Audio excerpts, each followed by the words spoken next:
Hello, welcome to part 1 of Know Your World series. Grab some coffee while I spill some tea over the US Venezuela collage. Why is everyone suddenly interested about a country as small as Venezuela? Well, the reason is Venezuela has the largest oil reserves in the entire world. Our story dates back to the Second World War when the oil industry in Venezuela had just started to grow. USA set up its oil industries in Venezuela. It used to extract, refine the oil, and whatever profits they got, majorly they used to take the profits back to their own country. Now in 1970s, President Carlos Andres, he realized that USA was a very matlabi dost to Venezuela. So he nationalized the oil industry.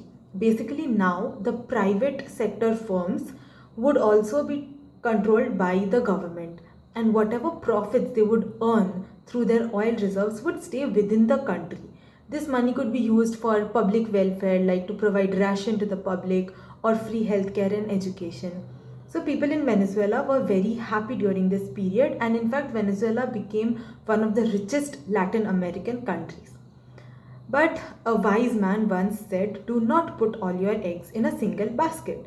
In 1989, Carlos again contested for the elections.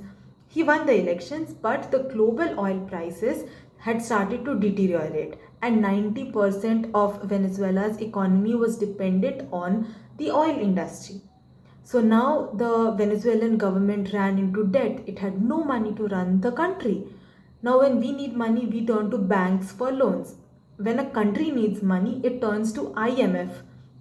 IMF is basically International Monetary Funds. वैसे तो it is an independent international body which comprises of various countries who contribute money which can be lent to a country when it is in need. तो basically आप assume कर लो कि 5 countries are a part of IMF and they contribute money according to वो जितना दे सकते हैं वो उतना contribute करते हैं. And as expected, here USA contributes the a very large chunk of money. तो जब ये डिसाइड किया जाता है कि ये पैसे किस कंट्री को दिया जाएगा and how to use it, how will the country repay, major decision उन्हीं का होता है जिनका ज़्यादा कंट्रीब्यूशन होता है. So Venezuela got the money it wanted, but it had to follow certain conditions which was backed by the US. So US could indirectly control the politics and economics of Venezuela.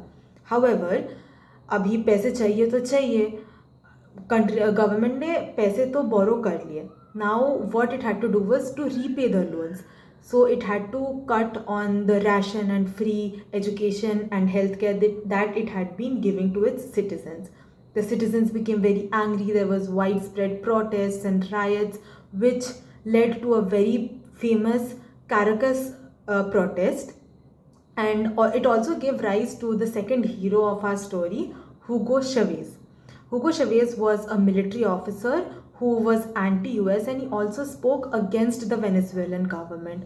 अभी आप government के against कुछ बोल रहे हो तो आपको तो जेल जाना ही है. He was imprisoned. But after 2 years, he was released. He contested for the elections. He won and he became the president. Now, what he did was he strengthened ties of Venezuela with countries which were literally enemies of the US, like China, Russia, Iran, Cuba, etc. But unfortunately, he was diagnosed with cervical cancer. And before passing away in 2013, he said that अगर मुझे कुछ हो जाता है, please elect Nicolas Maduro as your next president. In 2013, Nicolas Maduro contested the elections and he won by a very small margin, but nevertheless he won. But during his tenure, the economy of Venezuela started crippling. There was hyperinflation. Basically, आप सोने से पहले Instamart पर ये देखते हो कि 1 liter of milk costs you 30 rupees. Next दिन आप सुबह उठते हो देखते हो कि 1 liter of milk cost you 300 rupees, but your income remains the same. तो आप समझ रहे हो कि basically Venezuelan currency is losing its value. तो अभी क्या होता है कि the government is printing large amounts of money, but पैसा का कोई वैल्यू ही नहीं है. सो सब trade and everything is carried out using US dollars. तो हाइपर इन्फ्लेशन हो जाता है, there is unrest and the economy is very bad in Venezuela. Anyways, 2018 में वापस Nicholas Maduro contested for the elections and this time he won by a very large margin, 67%. But many countries said that इस elections में कुछ तो घपला हुआ है, और बात भी उनकी सही थी, because majority of the opposition parties were banned, many opposition leaders were sent to jail, and the voter turnout was also very low. But खैर legally तो वही president बने. Now cut to 3rd January 2026. USA launched military operations to capture Nicolas Maduro and his wife, who have now been deported to the USA.